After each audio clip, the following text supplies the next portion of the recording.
Hey everybody, thank you so much for joining us today as we step back into John, starting in chapter 9 today. And we're covering the entire chapter because it's all one thought, it's all one story. But I'm not going to read everything, so just kind of follow along with me as you've probably heard this story before. It's about Jesus healing a man that was born blind. Look what it says in John chapter 9, verse 1. It says, as he passed by, he saw a man blind from birth. And his disciples asked him, Rabbi, who sinned, this man or his parents, that he was born blind? And Jesus answered, it was not that this man sinned or his parents, but that the works of God might be displayed in him. Can we just pause? And doesn't that just answer one of the lifelong age-old questions?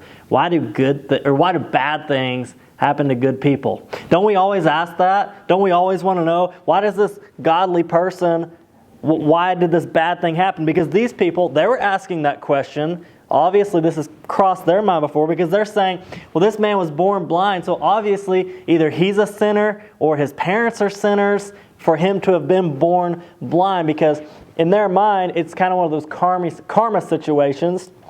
You only go through bad things if you're a sinner. But we know that that's not necessarily the truth of life. That's not how it always goes. Sometimes bad things just happen. You know, I have a little cousin who was born 5 or 6 years ago, and because of just some complications during his birth, he has some limitations that make life somewhat more difficult for him and his parents. And it can be really, really easy to just ask these questions. Man, why did that bad thing happen? But what Jesus said in verse 3, and I love this, and I'm going to read it again. It says, it was not that this man sinned or his parents, but that the works of God might be displayed in him. And obviously the works of God for this, you already know the story. I'm not giving you a spoiler alert, is that he was healed. And we're going to talk about that in just a second.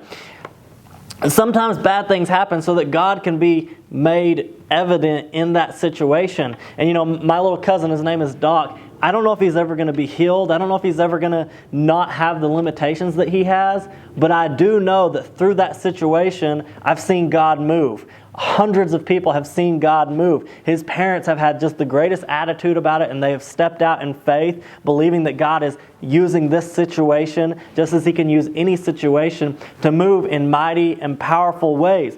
So next time you go through a difficult thing, or maybe you're in the middle of a difficult season, or maybe your whole life has been a difficult situation, I hope that you're not asking the question, what did I do wrong to deserve this? But maybe instead you can be looking, how can God move in this? Now, don't get me wrong, sometimes our stupid decisions do end up in stupid consequences. But that's not always the situation. Sometimes God is wanting to use that for His glory, for His purpose, for our good. Skipping down to verse 8, it says, the neighbors and those who had seen him before, so Jesus has healed the blind man at this point. So the neighbors and those who had seen him before as a beggar were saying, is this not the man who used to sit and beg? Some said, it is he. Others said, no, but he is like him. And he kept saying, I am the man. So they said to him, then how were your eyes open? And then down at verse 13 it says, they brought to the Pharisees the man who had formerly been blind. Now it was a Sabbath day when Jesus made the mud and opened his eyes. So the Pharisees again asked him how he had received his sight. And he said to them, he put mud on my eyes, and I washed it, and I see. Some of the Pharisees said, this man is not from God, for he does not keep the Sabbath. But others said, how can a man who is a sinner do such things? And there was a division among them. So they said again to the blind man, what do you say about him, since he has opened your eyes? And he said, he's a prophet. So what you see here is you see a little bit of resistance. First, you see this group of people decide, is this that man? They can't possibly believe that this is that blind man. Is this really that man? And he even says, yes, I am. And they say, well, how are your eyes open? And then the Pharisees, who are the biggest party poopers of everything, they bring the man to him, And they just go into saying, well, this man is a sinner. How can this possibly be? How could this man, a sinner, do something like this? There's got to be some sort of smoke and lights going on here. And I feel like we're in that situation right now as a culture. I don't know if you have been kind of seeing and keeping up with what's happening at Asbury University over in Kentucky, but there is an incredible work of God happening. They're on like day 7 or 8 of this revival. It just started with one guy standing up and kind of confessing a sin, and then it is broken out into preaching and a worship service, and people won't leave. And people, I saw a picture just earlier, like there's a line to get in. God is doing an incredible thing there. And we should just leave it at that. And we should just say, man, God is big and He's doing something awesome. But no, certainly there are Christian people who are saying, no, there's got to be something going on. There's got to be something else happening. It can't really be what it appears to be. When did we get so cynical or so jealous that it's not happening to us or whatever it is? When did that happen to where we can't look at a mighty and awesome work of God and say, that is a mighty and awesome work of God, but instead we start saying, nah, there's something else going on here. I hope that next time we see something awesome happening, when we see a miracle, we don't just try to explain it away as anything other than God is just good and God is big and He operates outside of the parameters of the way that we think He ought to be able to operate. So the Jews, they go on and they start questioning His parents, saying, did this really happen? Was he really born blind? And the parents even say, go ask him. He's an adult. Go talk to him. Go ask him what is going on. And then they call him, and they're trying to corner him and get him to say something about Jesus to prove that this is all smoke and lights, that there's nothing really going on here. And finally the man just says, listen, I know what happened. Do you want to be His disciple also? Do you want to follow Him also? He's not trying to explain it away. He's just trying to say, I don't know what happened. All I know is I was blind, now I can see, and it's because of this man, Jesus. Well, Jesus gets wind of this, and look what He says, and we're going to finish out the chapter right here starting in verse 35. It says, Jesus heard that they had cast him out, and having found him, He said, do you believe in the Son of Man? He answered, and who is He, sir, that I may believe in Him? And Jesus said to him, you have seen Him, and it is He who is speaking to you. He said, Lord, I believe, and he worshipped Him. Jesus said, for judgment I came into this world, that those who do not see may see, and those who see may become blind. Some of the Pharisees near Him heard these things and said to Him, are we also blind?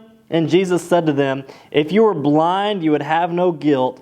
But now that you say, we see, your guilt remains. So Jesus makes it clear to this man and to whoever is listening, and He's Jesus. He knew the Pharisees could hear Him. He knew it when He said it. He's Jesus. But He made it clear that He is the Lord, that He came to let blind men see, that He came to set captives free, that He came to heal sinners from their worst disease, which is their sin, and to save them from that. And He makes a point here that is so important that we need to see. Jesus came to heal those who did not know that they were blind. Or who knew that they were blind. He came to heal those who didn't think that they had it all together. And that's the place that we have to find ourselves in order to receive healing from Jesus. In order to receive forgiveness of our sins, we have to know that we're a sinner. See, this man, he was blind, and Jesus healed him. And then he's confronted, and he says, I'm a sinner. I don't even know about God. I don't even know about you. But you've healed me, and I do know that now. But the Pharisees are going, no, we haven't done anything wrong. We know everything there is to know. And so Jesus is the man who says he doesn't know anything. He's actually the one who's set free from his sins. He's actually the one who can see. But you, who you think you can see it all, and you think you have it all figured out, and you think you know everything, well, you're actually as blind as you could possibly be. You're in total darkness. So here's what you need to understand, church, is that A sinner needs to be set free, but you have to come to the point of saying, I am in chains, before you can truly be set free and released from that sin and released from those chains. If you think you have it all figured out, you're as far away as you can possibly be. I hope that God's Word has challenged you. I hope that you realize that you were blind and now you can see. I hope that there's no part of you that is questioning when God does great things, when He does miracles. And I hope there is no part of you that thinks that you just have it all figured out and that you do not need the healing, grace, and forgiveness of Jesus. If you have any questions about responding to this teaching, about being a part of Horizon Church, you can reach out to us on our website, horizonsiloam.com. There's a contact form, or you can email us, info@horizonsiloam.com. Thank you, guys.